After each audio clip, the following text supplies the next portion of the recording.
Helen Taylor, thank you so much for joining me and a huge welcome to Thrive Solo. I'm really, really, really happy to have you here. But before we get into our conversation, can you just tell our listeners a little bit about who you are and what you do? Well, it's lovely to be on this podcast. Thank you. You're welcome. I'm a childless woman in her late 70s, and I call myself Childfree. I have been a university teacher for my working life, and I retired early-ish to do other things. I run literary festivals and I write books. And so I had a long time of teaching and being an administrator in a university. And then I started doing other things, and it's very nice. Fabulous. Well, thank you for that intro. And, I'm excited to get your perspective, as you say, as a woman in her late 70s who didn't have kids. So I'm really excited to get into this conversation. Now, one thing I will say to the listeners is that I know you're in a long-term relationship. So you've been in a relationship I for many am. years. Yeah, but you and your partner chose not to have kids. So I want to start, if it's okay, by asking you about your mum, because I know that your mum told you over and over again not to have children. And I want to ask, so where did that come from? Because I imagine that's relatively unusual, particularly for back then, in the time that you were growing up. So can you tell me about your mum and her kind of message to you about kids? Well, my mum grew up in a poor household. Her father died very suddenly, had an industrial accident, and they never got any compensation. So Oh gosh. they were in a poor family before the NHS and before free education. So my mother, who was very bright indeed, was forced to leave school at 14 because her sister had lots of health problems and they had to pay hospital bills and doctor's bills. And my mother went to work in a tannery in Bolton. And then she trained herself as a secretary. She became a secretary. She was very ambitious. She always wanted to be a teacher, and she became a teacher in her 50s. Now, she had three children. She would have been happy with just one. She adored my older brother, and she had two more children, me and my younger brother. And she always resented the fact that the drudgery, the hard work of being a mother in the 50s and 60s, when we were growing up, just exhausted her. She never had very great health. And she was always tired. I mean, I remember her going off for afternoon naps because she was so weary. We had no mod cons in the house. We didn't have a fridge or a freezer or a dishwasher, all the things which I now have. And we used to sit at the kitchen table at night and she'd say to me, Helen, don't have children, get an education, get yourself a career, and don't have the life that I've had. And I thought, no, I don't want your life. And so I kind of took that to heart. Now, people have said to me that's a horrible lesson to give to your kids. And of course, I must have felt at some level rather rejected, but I did understand her position. And I think perhaps I identified with her too closely. But I listened to that and I looked at what she was doing and the time it took away from the things she loved to do. She loved to read, she loved to walk, and she just didn't have enough time to do those things. And I was determined I was going to have time to do those things. Right. Now, obviously, you being child free yourself, I mean, what I would love to know is how much did your mum's input impact your decision to not have kids? Because, I mean, despite what she said, maybe it was something that was already there within you, but how much do you think her saying these things impacted your decision not to have kids? Well, it's a good question because I never really liked children very much. I mean, a lot of my friends, when they saw a baby, they wanted to pick it up and hug it. I never wanted to do that. And I never had that biological urge to have children, which I know some women have. And it Mhm. must be terrible for them if they can't have children. I do know that, women who desperately want to have a baby and can't, or they have baby loss or, sterility, or they don't find the right partner and all those things, that must be very hard. And that must take real adjustment. I didn't have that. And in fact, I didn't want to marry. I didn't want to have a partnership. I thought I would be single. And I looked at other single women. We had a wonderful, sexy single teacher in our school, only one. And I thought, I want to be her. And so the single life appealed to me because I thought, well, then I can do anything I want and I can have a career and I can travel.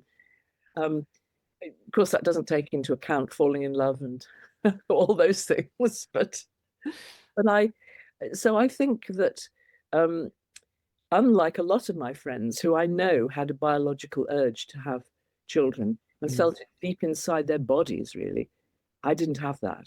And right. so I think I was lucky. And can you remember the moment when you actually made the decision to not have kids? Like, was there a moment where, or was it just something, was it just a feeling inside you from the very beginning, in a way? That's a good question. I don't know I can answer that. I think I never wanted to have children. Mm, I mean, I think I was always fairly certain I didn't want to have children. On the other hand, I was of a generation where you were expected to. So I think right. in a depressive way, I thought, oh, well, I'll probably fall in love with somebody and we'll get married and I'll have children. And my school teachers used to say, well, then you should have a teaching job, a school teaching job, because you'll have the school holidays and you can Right. spend with your children. And I must say, it always seemed to me rather dreary. So I have avoided that. And, but I do, I also think that I met men, I fell in love with a couple of men in my early 20s who really wanted to have children with me. They already had children, but they wanted me to have children. And I remember being completely horrified by that because I thought, no, I don't want that. And that sort of put an end to the relationships. Right. Now, Obviously, something in me that was really quite fiercely against the whole idea. Lucy, I saw it as hard work. I knew that I would not be able to go out in the evenings. I knew I would have very little sleep, and I love my sleep. I knew that I would be endlessly in the kitchen, preparing feeds and bottles and, and food. And I don't like cooking. hmm, And so me there were neither. so there are lots of reasons why I thought I don't want to be trapped in that life. I Yeah. want to get out of the kitchen. I want to get out of the house. Yeah. Now, am I right in thinking you're 77? I am. You are, yeah. So, as a baby boomer, the Yeah. pressure back then must have been pretty big.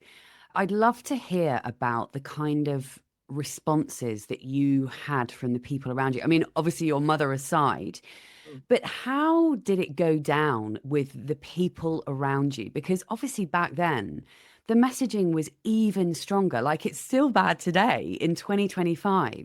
But back then, how did that affect you? And how did you, what was your experience of the people around you? Well, you're absolutely right. Being a baby boomer, I was growing up, I was a teenager in the 60s when abortion was illegal, contraception was very difficult to find. And the first time that I realized I would be able to have a truly free life and a sexual life was when the pill came in. Right. So, and of course, there wasn't a pill. I mean, my mother and all my friends' mothers had grown up at a time when contraception was very primitive Mm. and abortion was impossible. My mother had an illegal abortion, and Wow.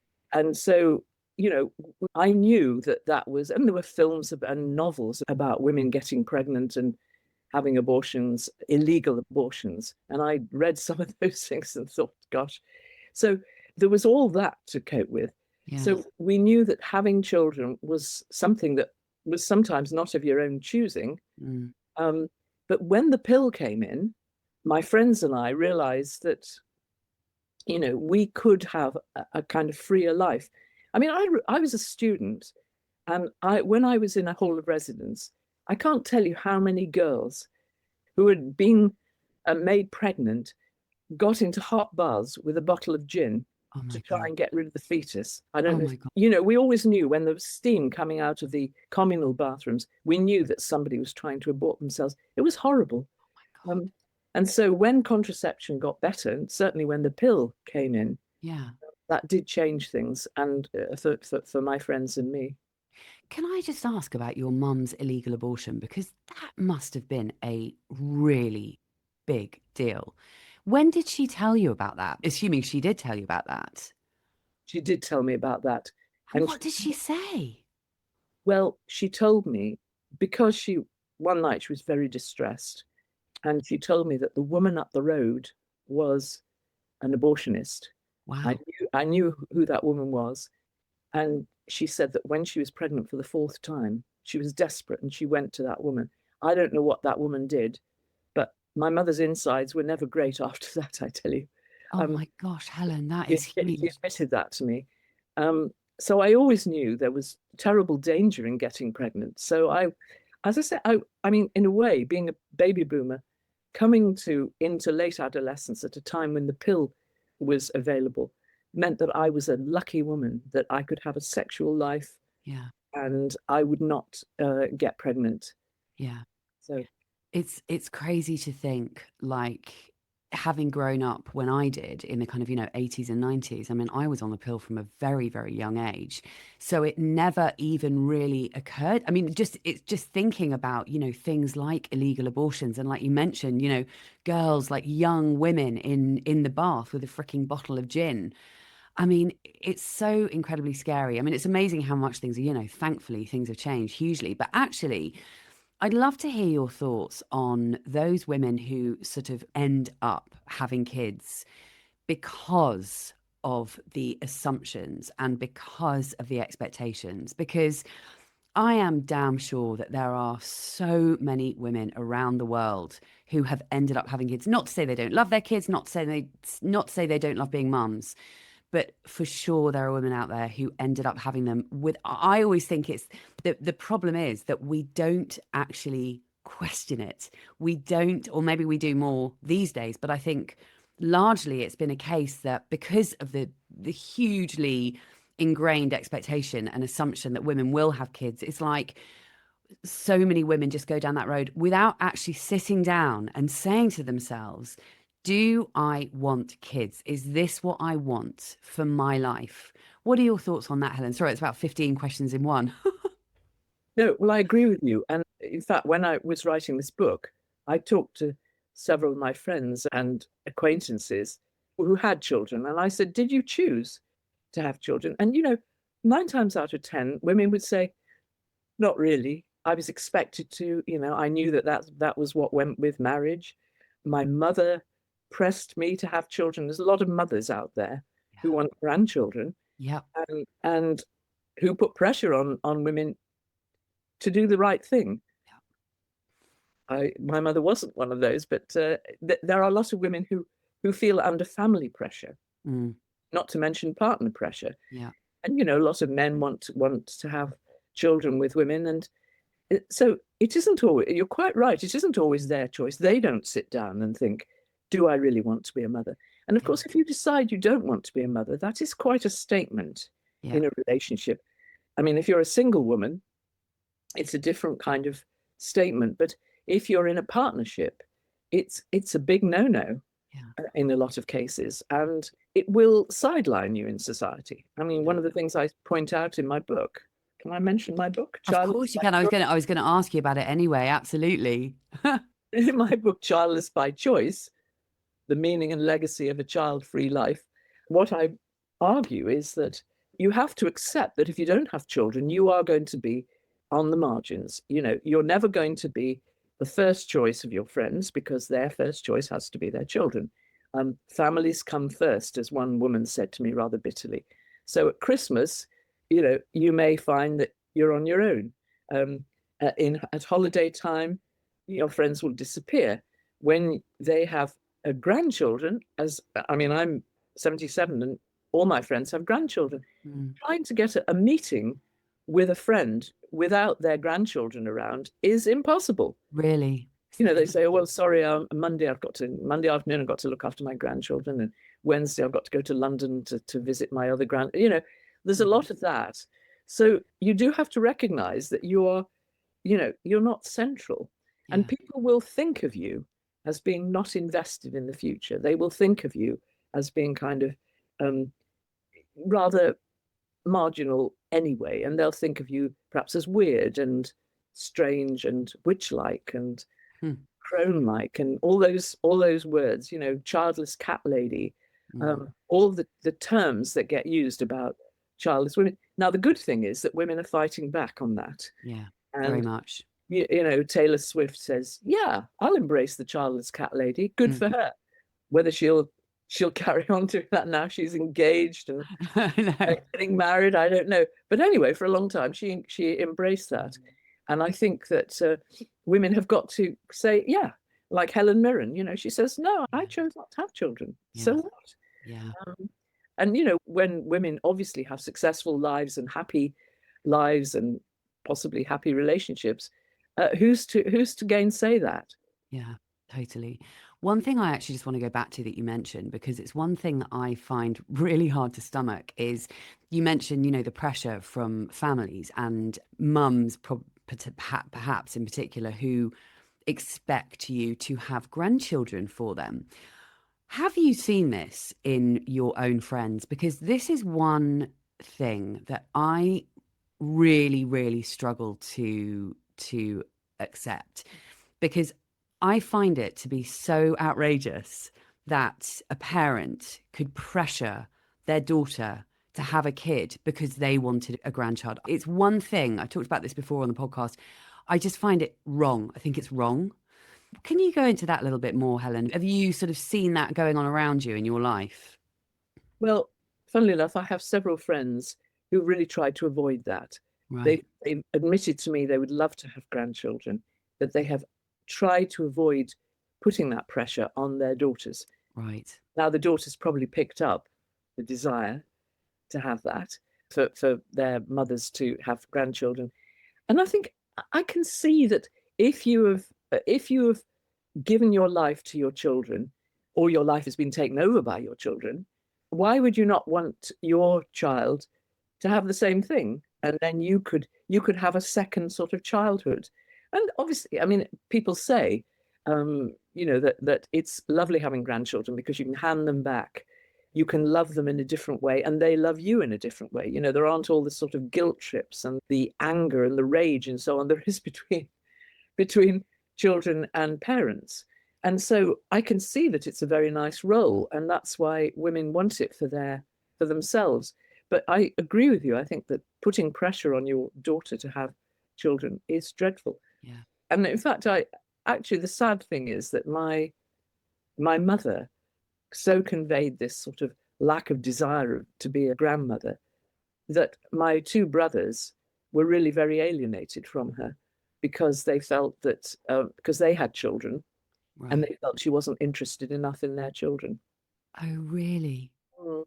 Right. Okay. Well, I mean, that's a very, very different side of it, isn't it? And actually, just thinking about another thing that you said earlier, which I wanted to pick up on, is you mentioned that, some people can tend to think that if you don't have kids, that you are somehow less invested in the future. And this is another story that I have to say winds me up, because I feel like just because I don't have kids, that doesn't make me any less invested in the world, where it's going, what is happening in society. If anything, I have more time to be invested in the future. I mean, the fact that I'm trying to change, help change the narrative around being single and not having kids, so that young women can perhaps have a different choice. So this is another story that I find completely outrageous. And it always, when somebody says that, I find it ridiculous. What would you say to that, Helen? Couldn't agree with you more. I think that the that idea that we as child-free women aren't invested is terrible, because if you think about the way in which child-free women operate, I mean, a lot of them are godparents, a lot of them are very devoted aunts, um, but Like a me. lot of them, you're a devoted aunt. I am. Oh, well, there you are. And that role is wonderful. I mean, how wonderful for your niece or nephew. Yeah. And also, a lot of child-free women are engaged in political and social societies and organizations because they've got the time. Exactly that. Yeah. And I think it's extraordinary that we don't accept that and we don't celebrate that. Yeah. We are still seen as outliers. Yeah. But, as I was talking to a friend of mine the other day, and she said, I quite like being an outlier. It's so funny because I've said that before on this podcast. I've said it more than once that I quite like being different. I quite like not doing the same thing as everybody else is doing. I find that quite cool. It's quite sort of interesting, Yeah, you know? exactly, exactly. Yeah. And but it's interesting. In June, I was listening to Radio 4, and there was a program called The Moral Maze. I don't know if you've heard this. Uh, No. there was a question. The question on the Moral Maze, which these panelists were having to discuss, was, I'll read it out: is having a family a lifestyle choice or a moral obligation? Oh, wow. And I thought, what an extraordinary set of possibilities. A lifestyle choice, which makes it sound frivolous, as Yeah. if all you want to do is be fancy free, or a moral obligation to your But society. I mean, And that I one don't is think even, I that. mean, And it isn't either, is it? well, exactly. I mean, that's looking at it in two pretty extreme ways and not particularly nice ways. I mean, but focusing on the latter, is it a moral obligation? I mean, I'm really interested to hear what were the thoughts around that because I know that a lot of people believe that. Well, people were arguing that. And of course, they do argue that. And to a certain extent, funnily enough, I argue that in my book, because one of the things I think we have to be careful about is not to celebrate childlessness or childfreeness to the extent that nobody has children. I mean, maybe the world is coming to an end. I mean, I think we're all in sort of apocalyptic mode at the moment. Yeah, Either we're going to die from from climate heating, or we're going to die from another world war, or we're going to be drowned to death, because the seas are going to wash over us. So I think there's an apocalyptic sense yeah, that what's the point in the future? yeah, And why bring children into the world yeah, who may just face the end of the world very quickly? yeah, Um, but I think we've got to fight that by saying, well, if we don't have children, we've got to fight for people with children, and we've got to argue that the world needs to continue. We've got to continue the human race. Or yeah. either that, or we leave it all to the cockroaches. We'll die out, and the cockroaches will re-inhabit the earth. Take over. Do you know what though? I totally hear you, but like I completely see your point. I see where you're coming from, and I see that I understand that argument. But on the other hand, I would say there are always going to be women who want to have kids. So I Yes. don't think it would ever be, I don't think that would ever result in, let's just say that the world was going to carry on and we don't all die out because of global warming and all the rest of it. I think ultimately there will always be there will always probably actually be more women who want to have kids and subsequently do have kids than those that choose not to. Although the numbers are rising, and it's the same with singles. Like there are more single women, there are more women who are choosing not to have kids. But I don't think it would ever get to that point where it's like, oh my God, we're going to die out because no woman on the planet wants to have kids. Do you know what I mean? No, I think that's a very good point. The interesting thing is that the women who say that they don't want to have children tend to be more educated than Right. most. So, more educated, come from wealthier backgrounds, come from better educated uh, social groups. And the worry is that, you know, educated women are not going to have children because they see the problems of it. And I mean, in other countries, I mean, in South Korea, for instance, there's a thing called the 4B movement, where very educated and very kind of wealthy, career women are saying, we don't want anything to do with heterosexual relationships, with sex, with childbirth, and so on. We just want to be, on our own, not having any engagement with men and with children. And that slightly worries me, really, because, I do think we've got to recognize that there is a point in having families. I mean, my main argument in my book is that families can be defined differently, so that if you have a child or if you have children, you are not just the only family that exists. Grayson and Philippa Perry did a wonderful exhibition recently in which they showed examples of families, a man and his cat, a sort of commune of people, a gay couple. That's a family. I mean, there are I all. love that. I hadn't heard about that. I love that. And so they said, you don't have to be a nuclear family to be a family. And Yeah. I think that redefining family to include a wider group of people is always very good. And one of the things I stress is that we child-free women often have deep friendships and we value our friends very, very strongly. And one of the stories I tell in my book is that when a very dear friend of mine died, and I was asked to write an obituary for her in The Guardian, and at the end, at the end of obituaries, they always say X is survived by, and it's always a partner, a husband, a wife, children. Yeah. And I wrote, she's survived by, and she did have a husband and children, a child. And I said, and her many friends, and Good for many, you. and the Guardian edited that out. And I thought, actually, Really? her friends were in lots of ways much closer to her than her siblings. I mean, her siblings, I think, were listed as survivors, much closer to her than her siblings. I So, find it fascinating that The Guardian edited that out. And you know what it's just made me think about? Diane Keaton, who recently died, yes, and she had adopted kids, but she was single. And there was something I read that ended with by saying, well, she never married. She had two children. And it's like, why do you need to say that? Why does that need to be said? Like, do you know what I mean? It was just so interesting. It's like, she's not married, but why do you need to actually point out the fact that she wasn't married? How is that relevant? Do sure, you know what I mean? sure.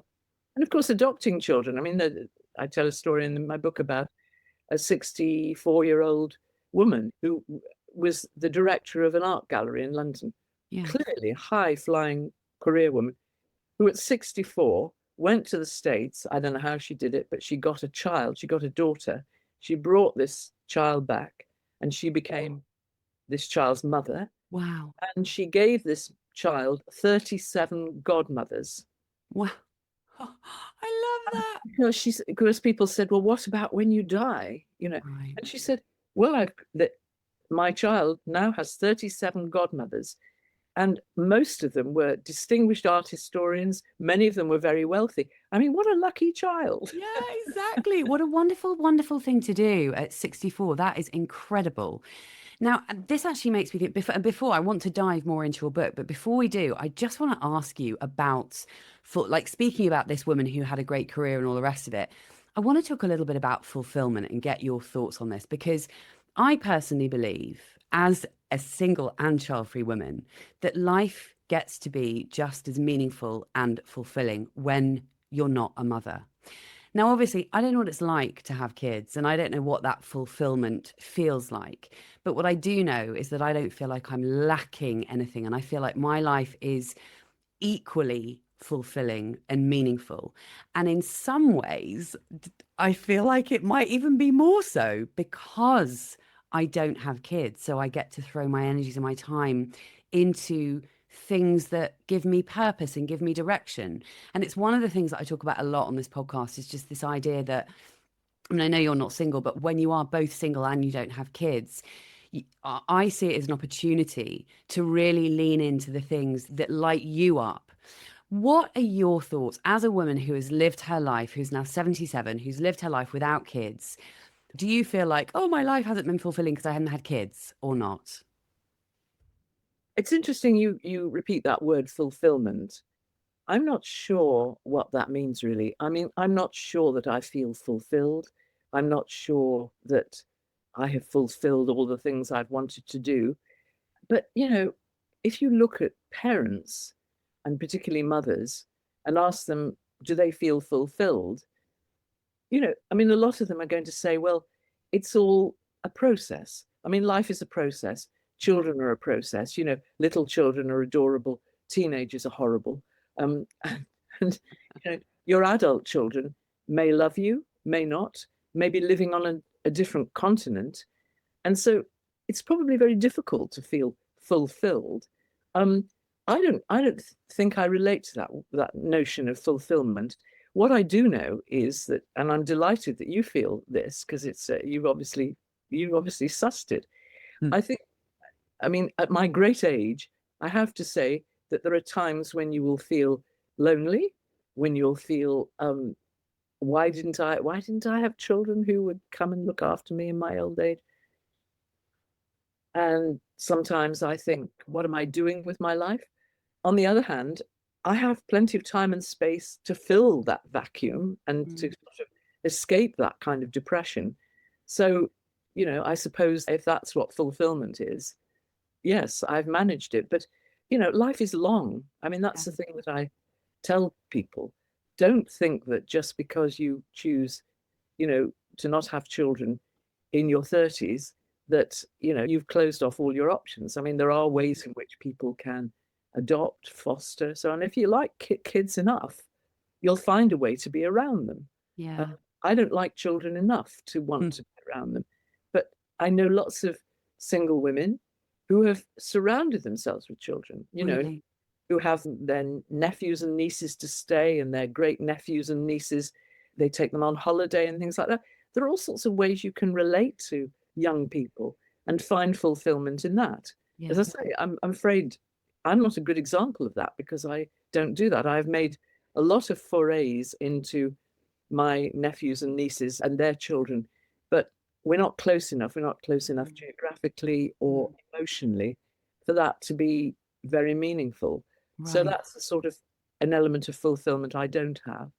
Now, I totally get, by the way, that you don't relate to that word. And let me just clarify, it's not like I feel fulfilled 24/7, but I do feel like I'm on the right path for me. Yes, well, I hope you. Well, thank you. But let me ask that in a different way then. Do you feel as if you lack anything because you didn't have kids? Because I really want to speak to this idea of regret. Maybe you regret it, maybe you don't. I know it's something that women get asked a lot when they're younger. They get asked, "Aren't you worried that you will regret it?" Maybe women your age get asked, "Do you regret it?" So, what are your thoughts on that? Because I think this is such an interesting topic, and it's something that definitely comes into the minds of women who don't have kids. And it's a question that they get asked a lot. I'm sure it is, and it's a painful question to ask. I mean, if you remember Theresa May being told by Andrea Leadsom that she didn't really have enough investment in the future because she didn't have children when they were both standing to be leader of the Tory party. And it cost Andrea Leadsom the possibility of being leader because it was seen as a very crass Mm, question. I think that what I feel about that is that I think for some women who can't have children or who've had baby loss and all the rest of it, mm, and IVF failure, that it must be very hard indeed to, get older without children. But there are children around. There are charities that want people to play with children, want them to take them out. As I say, there's lots of opportunities for fostering, and your friends have children and grandchildren. And so you only have to look around. And if you feel regret about that, go and offer to be somebody's, child's friend. And so I think, yes, I don't regret it at all. I mean, the more and the less energy I have, because I've got less energy as I've got older, I see my friends struggling with grandchildren, and their energy is really being depleted. And often they're not very well.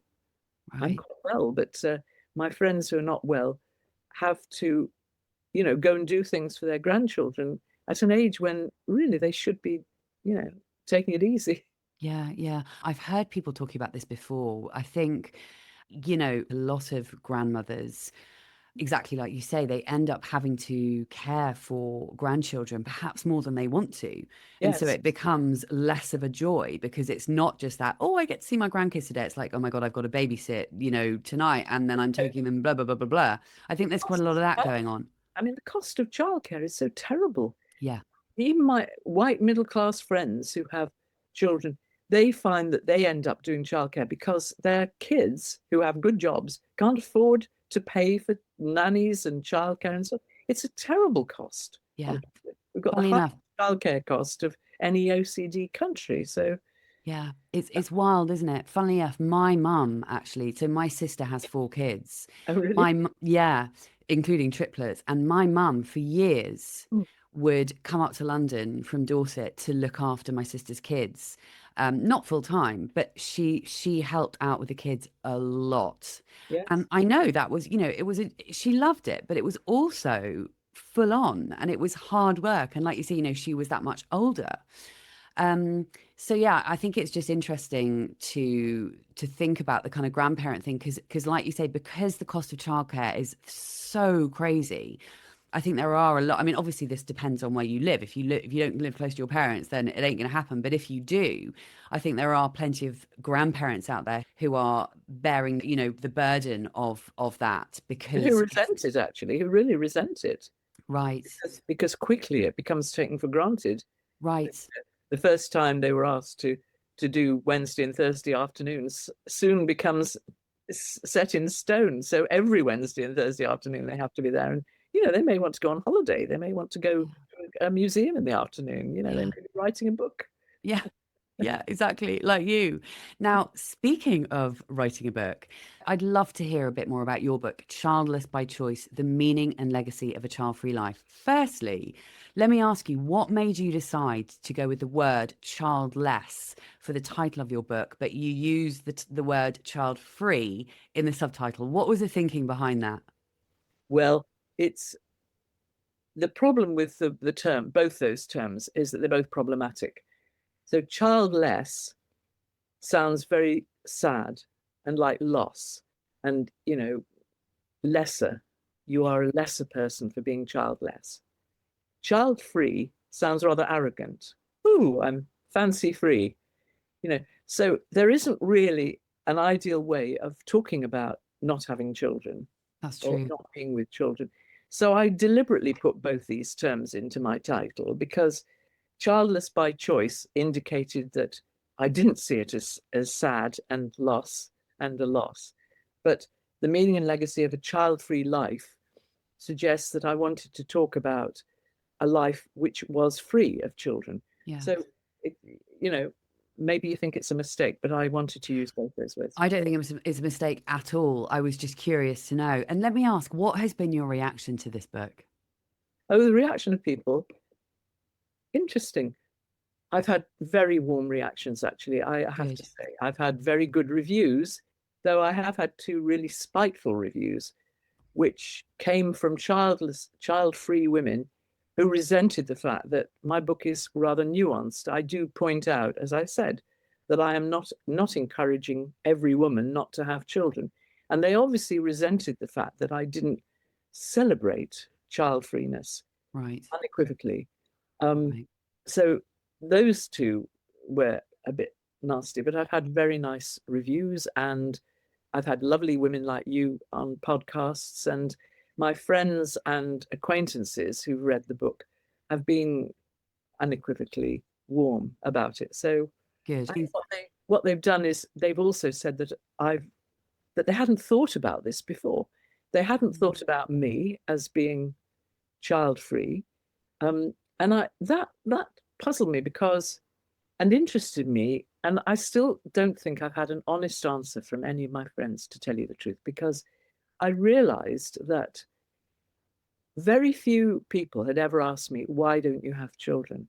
They'd said, as I'm sure you find, oh, do you have children? You meet somebody for the first time and they talk about their children and they say, oh, do you have children? Or how many children have you got? I haven't got any children. And then there's a sort of silence but they never say, why not? For very obvious, sensitive reasons, somebody can burst into tears because they wanted to have children. Mm. So I realized that um, I hadn't been asked this question. And I still feel that I don't know. I remember asking one of my closest friends, do you resent the fact that I have more time and resources than you do? Do you resent the fact that, I'm not on call all the time to my children? And she's very much so. And she evaded the question. So Really? one of these days, perhaps I'll have an honest answer. Yeah, I really think there is a sort interesting. of jealousy thing. And I'm sure that you get jealousy from women who think that you're having the life of Riley, that you have no problems in your life and also that you're dangerous. I mean, one woman wrote to me, an old colleague of mine, who I taught with years and years ago, and she said that one male colleague said to her that I was a ball breaker. And I thought, I'm sure that's because I was a childless woman, a child-free woman who was very much living her own life. I mean, maybe I'm wrong. Maybe it's just my personality, but It's I so thought, interesting. I think there is definitely some of that going on for sure. I think also, sometimes women without kids can, perhaps mums who are maybe struggling a bit, look at women without kids and think, oh God, I would kill for that freedom. But I mean, absolutely. one thing I always say, I mean, I've said it in my book, I've said it on the podcast a million times, which is that at the end of the day, life is life. Whether you have kids, whether you don't, whether you're single, whether you're married, you know what? Life is joyous and life is shite in equal measure for every single person. You are not, not having kids doesn't mean that you're like la la la la la. And obviously women without kids have the same struggles in life. I mean, maybe different struggles in some ways, but it's one thing that I really, because I, like you said, in your book, you're not just saying, oh yeah, not having kids, but you're also putting an argument for why it's important that women do have kids, of course. And yeah, that's something that I try and convey, is that my message isn't don't have kids, don't get into a relationship. It's more about just make sure you're choosing what is right for you. And actually, my main thing is I just want women who are single and who don't have kids to just enjoy their lives. So that's kind of where I'm coming from. I And must that's get hold why, of your book. It sounds great. oh, thanks. Do you know one thing, Helen, I have to say to you is I hear you on the negative reviews, because I've also had a couple of like, oh, not very nice reviews. I've had also had lots of lovely reviews, which is wonderful. But just to say, I feel you, and it hurts. It really does. But what you realize is that when you put a book out into the world, not everybody is going to agree with that. And it's almost like you have to get your head around that. Otherwise, you're just going to spend your life feeling mortally wounded and focusing only on the bad reviews and not the good reviews. So I just had to say that. Now, what I wanted to ask you is there anything from the book that you wanted to pull out in particular? Any kind of favorite bits from the book, or bits that you would particularly like to talk about? Well, one thing is the story that I tell about a young, brilliant young poet. She's young to me. She's in her 30s, her late 30s. Young. Yes. And she was given the role of poet in residence at a crematorium in Manchester. And so she spent a lot of time in the crematorium trying to write poetry about it. That was her job. And she made a wonderful Radio 4 program about it. And she went around and looked at the graves, and she said she kept seeing this dearly beloved on gravestones, which was sort of saying, dearly beloved, wife, mother, grandmother, blah, blah, blah. But mainly it was about children, it was about being a mother, a grandmother, and so on. And she said it made her think, who will say dearly beloved of me? Because she's a single woman with a cat. She loves cats. Same. Charlotte's cat lady. So she's single and she intends to stay single. And she said, who's going to say that about me? And so she thought about it. And in the end, she decided that she was her dearly beloved. And so when she dies, she just wants a grave which has her name and her dates. And she said that will be her legacy, Yeah. but her legacy will also be her poetry about herself. So I loved that. And Mm. that was an example of a single woman who has come to terms with not wanting children. And she's Jewish, which is more difficult. Right. And I've always said that, for women of certain religious faiths, I mean, imagine being a Muslim woman, a Yeah. young Muslim woman saying, I don't want to have Yeah. children. So I much don't, harder. I don't think you could. Yeah. So I'm very aware that this is, for you and me who are white, middle class, educated women, it's much easier. But Yeah. for lots of women, it isn't. Yeah. And I Yeah. think about 100%. those women, in Afghanistan. I try and keep up with what's going on for women in Afghanistan. And I think they've been sent home just to breed.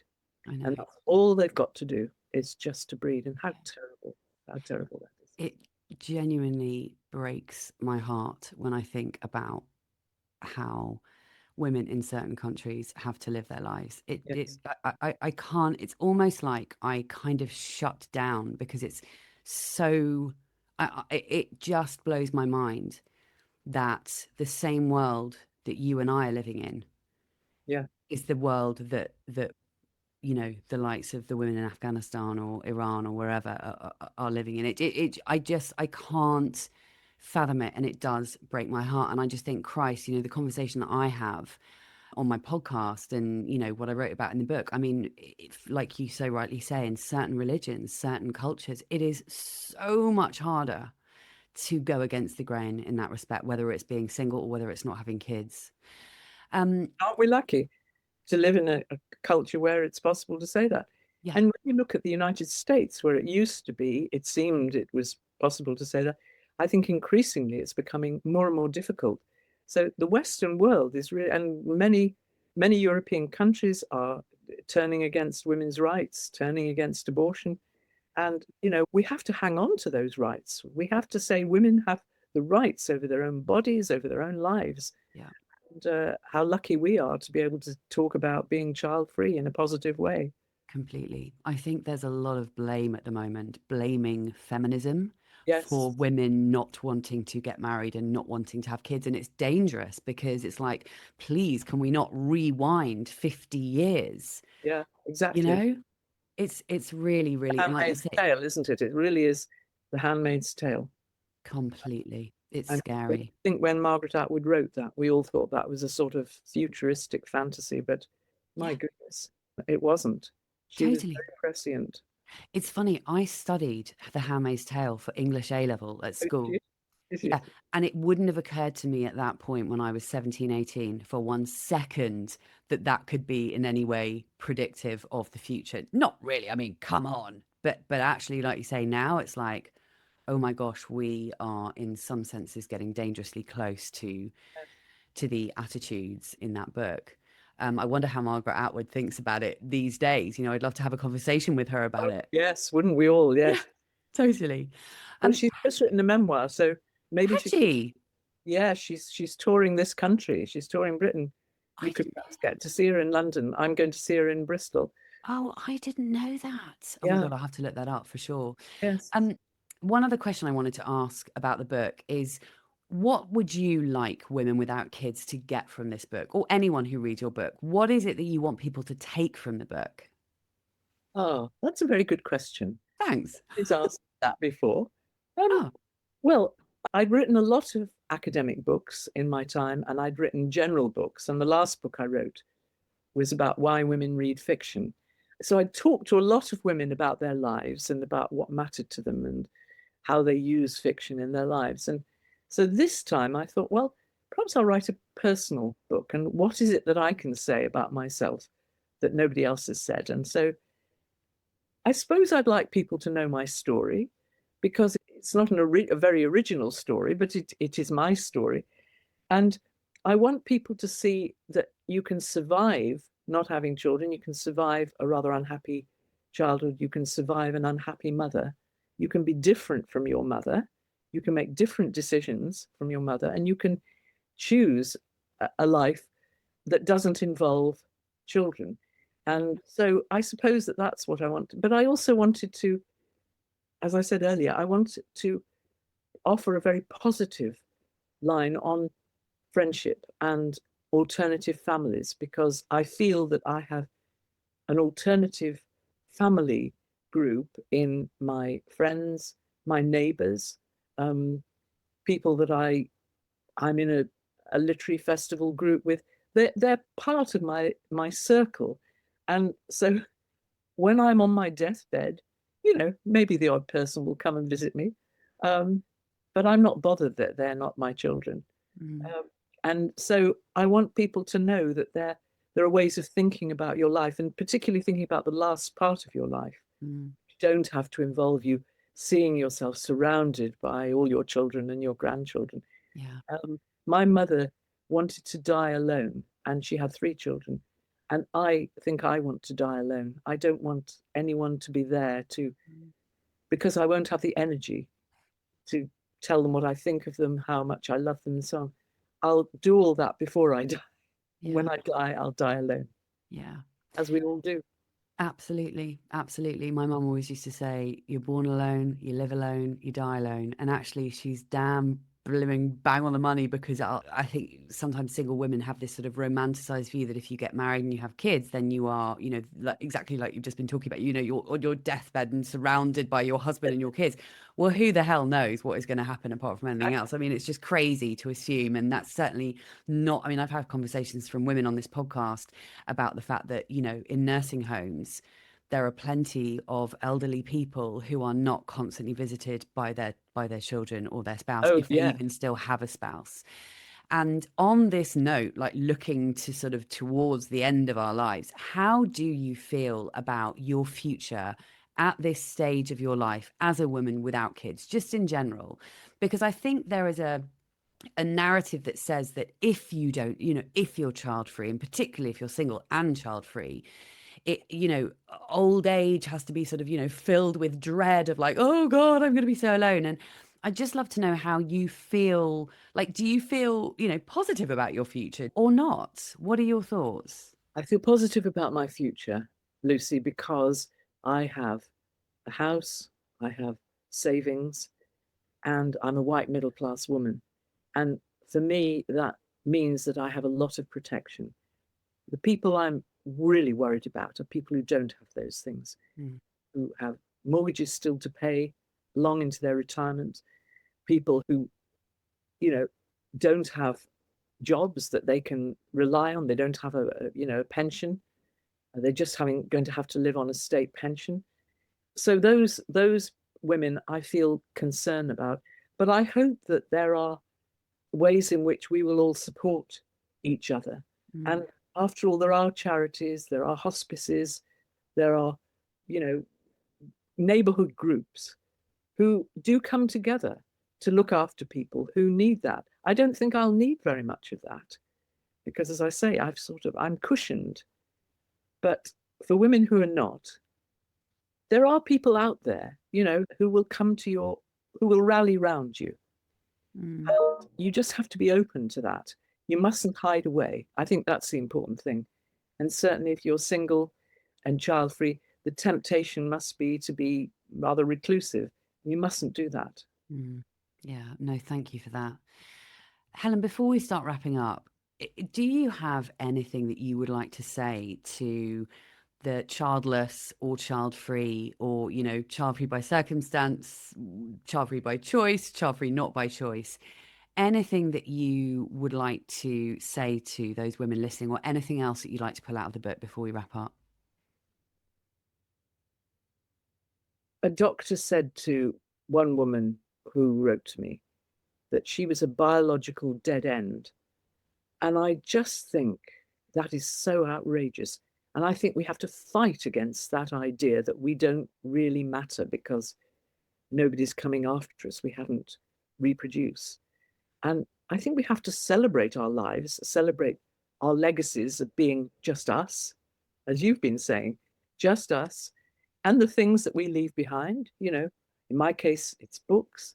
And in other people's lives, it'll be, you know, creative work that they've done and friendships that they leave behind.